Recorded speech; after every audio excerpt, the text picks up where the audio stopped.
Hello everyone, and welcome to our 21st installment of Tango Kilo Sierra. This week, before we get into our St. Patrick's Day festivities, we are at the South Carolina Military Museum. And out here, they've got all kinds of incredible vehicles and stuff like that. So, that brings us to our first vehicle, the M59 Apc.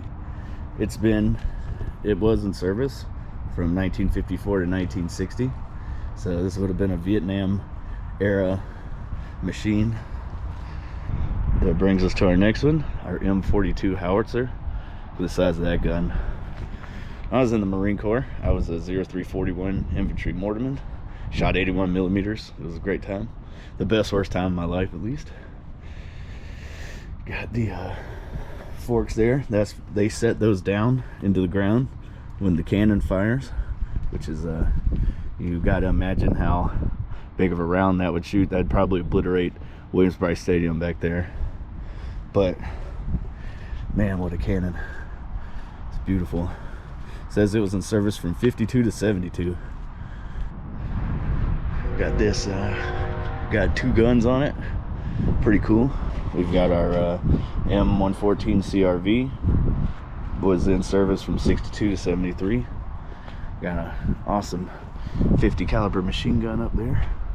And then this here is the LARC-V, lighter amphibious resupply cargo. It was in service from 1963 to 1970s. And as you can see, it's just a humongous kind of support boat that would carry people and ammunition and anything of that nature. You see the big giant balloon tires, so it doesn't get stuck in any particular kind of sand or anything crazy like that. But yeah, we're gonna go in here. It's about 55 degrees outside and rainy, so I'm gonna get my butt out of this cold. Got some Revolutionary War era stuff here. All of this belonged to someone in South Carolina at one point in time. We're going to continue on here. We got some actual documents from the 1700s. Isn't that something? We got some big old cannons from the USS Georgina, which is pretty cool. You can tell that those have been through hell and back in their lifetime. And we've got different sized artillery from back during that era of fighting. And we got our wall of weapons here. Canteen 1858. Percussion revolver. Pretty cool little cavalry saber there. That brings us to World War I. But everybody knows that that's when the campaign cover pretty much came into existence as far as military wearing it. And then you've got the piss cover there, is what it was called when I was in. And then got our Medal of Honor recipients there. Our 1911 Colt pistol, and then a super cool little adaptation of what trench warfare would have looked like back in World War I, of Germans and Americans fighting back and forth. Cool little crater there. Got some trench art here. It's pretty cool. It's made out of a giant artillery round. Some more trench art made from the casings of giant artillery rounds. So that's pretty much it for World War I. We're gonna move on over here to World War II. This is what the Germans was working with. Our Steingewehr, which I'm sure became the AK-47 later on. Our Berettas, our Walthers and Lugers. Hitler Youth knife. helmet, some other youth knives. Gotta say Stein up there, I'm pretty sure.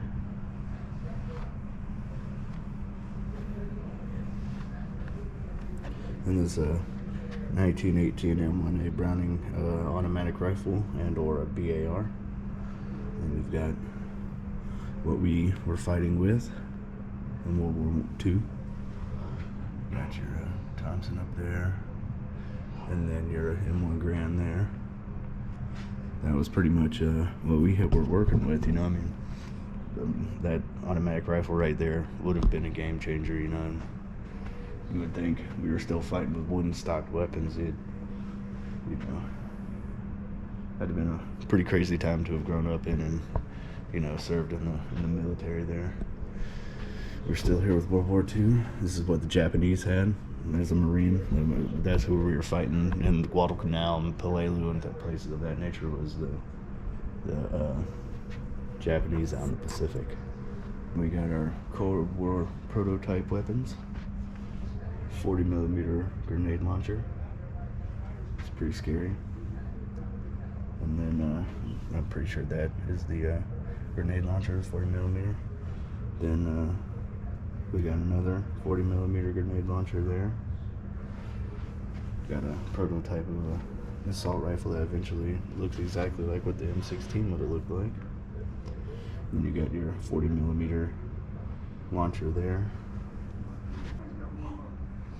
You dish it up, we'll dish it out. The best fed soldier in the war. Yeah, we weren't always known for being the best fed. Stone from the ledge of the Pentagon. If you're my age, which I'm be 28 years old this year, you remember, or you know, older than that, you remember 9/11 and how devastating it was to this country and how it made us all feel that day. But we picked ourselves up and we moved on. That's pretty cool. An actual bird from the Pentagon. An actual ejection seat out of a says aircraft division was used in the A-7D Carsar-2 single-seat tactical close air support aircraft flown by the South Carolina Air National Guard. That is pretty cool. I have a family member that used to work on these and keep them serviced to make sure that they worked. That brings us to one of my favorite rooms, the big giant artillery room with all the fun guns, the big guns, the heavy guns.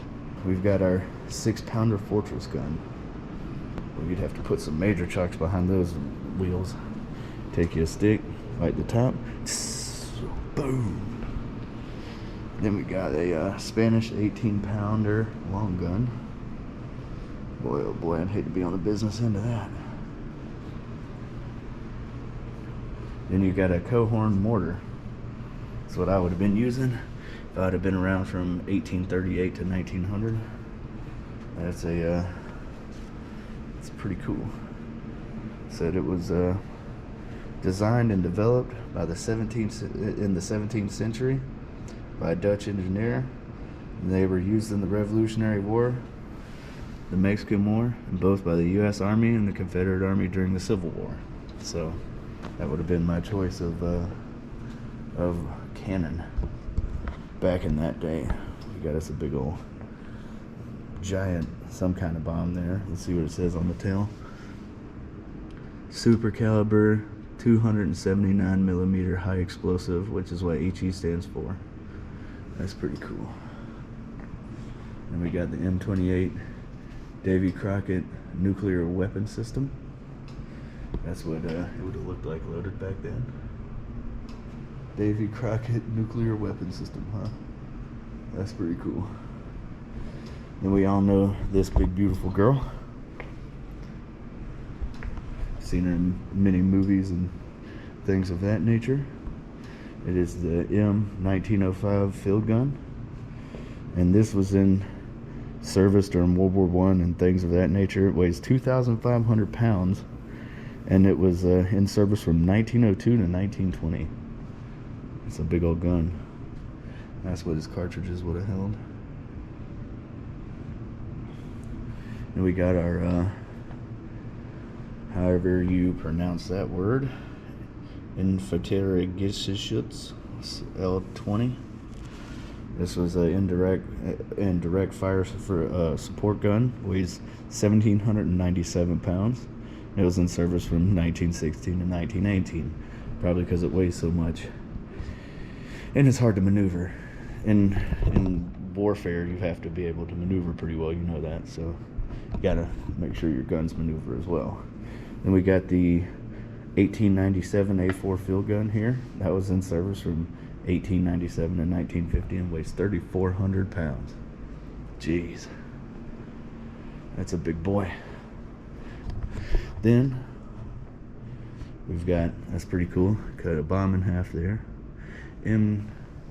The 37 millimeter Panzer something. It was used in World War II. Weighs 957 pounds, which is still a crap ton. And it was in service from 1935 to 1945. So our great grandparents and grandparents would have been getting shot at by these things. It's pretty scary. It's a pretty large projectile. Then we got this cannon that would have had to have rocked the crap out of this Jeep. That brings us to our vehicle room. A Kenton Craft Trad, driven by German military in World War II. This thing right here says it does 43 miles an hour. Good Lord Almighty, could you imagine doing 43 on that thing? Still pretty cool. Don't wreck it though. All exposed metal. German Schwimmenwagen.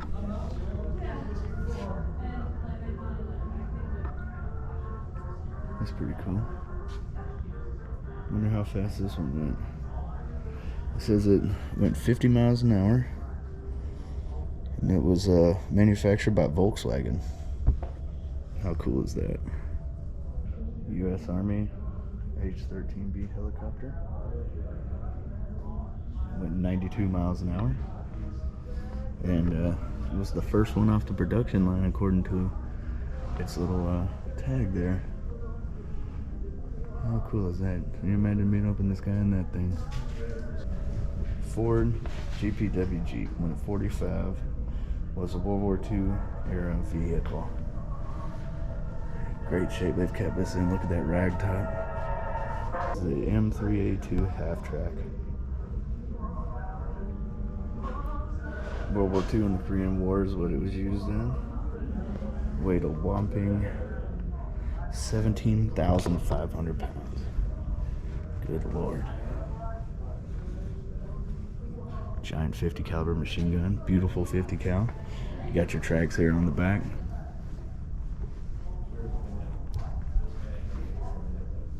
The WC-57 Dodge Command Car, 1941, 1945. 45 miles an hour is how fast that one would go. Big vehicle. Carry a lot of people. Seem luxury. Maybe an officer's car or something of that nature. Makes you wonder where all this stuff come from. You know, somebody had to send this stuff home. Somebody had to have got it here somehow. You got Sicily here. An actual 50 caliber machine gun. On the super popular Jeep here. The M38 A1C Jeep with a 50 caliber machine gun. In service in the 1950s. Used during the Korean War. Speaking of, this is their Korean War exhibit. Look at how thin those clothes were. And it was pushing, you know, negatives in Korea during the winter. Submachine gun there. Soviet PPS-43. This is where all of the popular terms of frozen chosen and, like I said earlier, and all that kind of stuff comes from. Colt Car 15 carbine. It's pretty cool. It's a Vietnam era exhibit here. It's what the Viet Cong would have been wearing in the jungle as you were fighting them. And jungle fatigue jackets there. And then had an uncle who was a radio operator in the Vietnam War, served 3 tours. My Uncle Fripp. He, I knew he carried that radio, but good Lord, that thing right there is something serious. I'm gonna have to end the video here, but next week, stay tuned. We've got great stuff coming. Where it's gonna be lots of fun. Got us a little, how do I say, a little St. Patrick's Day thing set up. That's gonna be lots of fun. Gonna cook some good food, and then yeah, and then we'll do our St. Patrick's Day thing and go on from there. But thanks for sticking with us, guys, and yet again, we're gonna find another great place like this, and we'll see you next time.